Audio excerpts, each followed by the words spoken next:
You have $80 million, and the people you sit with at lunch every single day think you're the one who's struggling. They've seen you bring the same packed lunch for years, the same worn insulated bag, patched once at the zipper with a strip of duct tape you never bothered to replace properly. They've watched you skip the group dinners, the birthday drinks, the weekend trips someone's always organizing in the group chat. They've watched you drive the car with the cracked cup holder into the same parking spot every morning, the one furthest from the door because you don't mind the walk, and it's always open. There's a running gentle joke in the group chat about how you never spend money, a joke that resurfaces every few months in some new form, and you've let it live there unchallenged for as long as it's been alive. They think you're careful because you have to be. You're careful because you chose to be, and the $80 million is the entire reason the joke exists, not the thing that would end it, the way you'd expect, but the exact thing making it possible. Let me show you why a person with $80 million keeps showing up to a job he doesn't need, keeps packing the same lunch in the same patched bag, and lets an entire office believe he's barely holding on. Everybody assumes that the moment you have real money, you announce it by leaving. You quit loudly with a speech or a post or at least a knowing smile on your last day. You let the absence itself be the flex, the empty desk saying more than any goodbye could. But you understood something most people never do, something that took you a few years of actually having the money to fully believe. The job isn't the cage, the performance is the cage, and you can keep the job, the routine, the people, the small daily structure that a human being quietly, stubbornly needs whether or not their bank account requires it, while stepping completely out of the performance that usually comes bolted to it, welded on so tightly most people never notice the two things could be separated at all. Your co-workers are all running a small, exhausting production every single day. The right shoes, the right car, the right vacation to casually mention on a Monday. It costs them money they don't say out loud, and energy they don't notice bleeding away hour by hour, week by week. You opted out of the entire production years ago, quietly, without a formal decision anyone could point to. And the strangest part is that opting out made you invisible, because a person who isn't performing wealth becomes to everyone around them a person who must not have it. You didn't hide the 80 million, you just stopped performing, and the world, helpfully, did the hiding for you.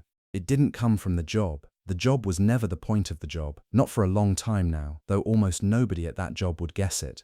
The first piece was a duplex you bought young, terrified, with a down payment that took 4 years of that same packed lunch to save, 4 years of skipped coffees, skipped lunches out, skipped everything, tracked on a spreadsheet you still have saved somewhere, embarrassingly detailed, embarrassingly proud of itself in retrospect.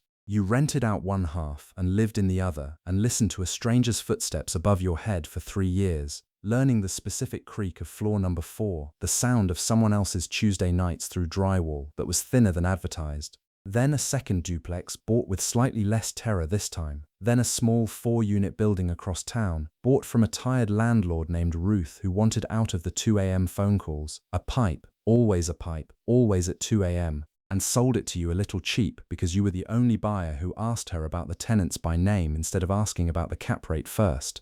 People always need somewhere to live. That need doesn't flinch in a downturn, doesn't care what the headlines are doing that quarter. Then came a stake in a self-storage facility, bought alongside 2 partners you'd met at, of all places, a landlord association meeting in a hotel conference room with bad coffee. Then a boring index position you never touch and never talk about, that just grows in the dark while you eat your packed lunch and let the office feel a little sorry for you over the cracked cup holder.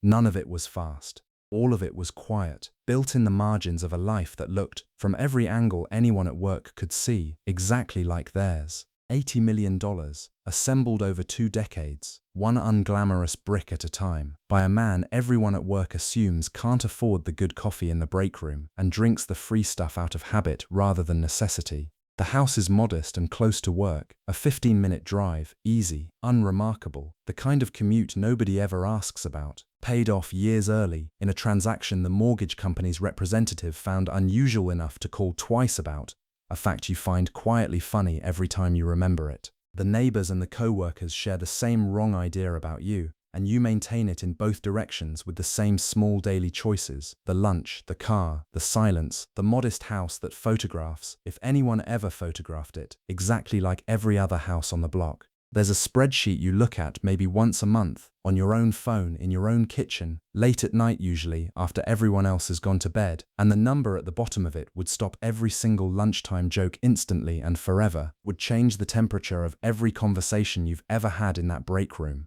You will never show it to anyone. The joke is the disguise, and the disguise is worth more than the satisfaction of ending it, worth more some days than you can fully explain even to yourself. A coworker you actually like, genuinely like, not just tolerate across a shared wall of cubicles, is stretched thin this month. You can see it in small ways. The tightness around her eyes, the declined lunch invitation she dresses up as a diet, the way she checked her phone twice during a meeting in a way that wasn't about the meeting at all. She's not careless with money. She's just running the same production everyone in that office runs, and this month the production ran her dry in a way she's trying hard not to let show. You could end her specific month with a transfer she'd never have to know the size of, never have to trace back to you, structured so carefully she'd assume it was some refund or reimbursement she'd forgotten about. You sit 2 desks away from the answer to her quiet problem, close enough to smell her coffee, close enough to hear her sigh when she thinks no one's listening. And you say the normal, supportive, mostly useless things a broke coworker says to another broke coworker. Offer to split something, mention a sale somewhere, the small currency of solidarity people without money trade in constantly. Because the moment she knows what you could actually do, she stops being able to sit with you at lunch the same way, stops complaining freely about the electric bill, stops being simply, easily herself around you. Her ease around you is built on the belief that you're in the same boat, rowing the same current. Tell her the truth, and you sink the boat you both, in your different ways, like being in. So you keep the number where it lives, and you let her think you get it because you're in it too, when really you get it because you climbed all the way out years ago and chose on purpose, deliberately, to keep eating lunch in the same room, at the same table, out of the same patched bag. Lunch ends. Someone makes the joke about you never spending money, a new variant this time, something about the duct tape on your bag finally needing replacing. You smile. You pack up the same worn bag, fold it the same way you always fold it. You go back to a desk you don't financially need and a routine you quietly, genuinely do. Nobody in that room knows that the person they feel a little sorry for is the one who solved the exact problem they're all still living inside, solved it years ago and simply never mentioned it. The knowing doesn't make the lunch taste different. The joke will run again next week, some new version of it, and you'll let it the way you've let 100 versions before it. The bag stays, duct tape and all. Somewhere this month, someone in your office is going to go a little further into debt trying to keep looking like they're doing fine, trying to keep the production running one more month. And you're going to watch it quietly, from 2 desks away, holding $80 million and a packed lunch, saying nothing, offering what small help you can without ever showing your hand. So here's the question that now belongs to you. If the people closest to you every single day are certain, absolutely certain, that you're the one who's struggling, is the disguise costing you their closeness? Or is it the only reason the closeness is real?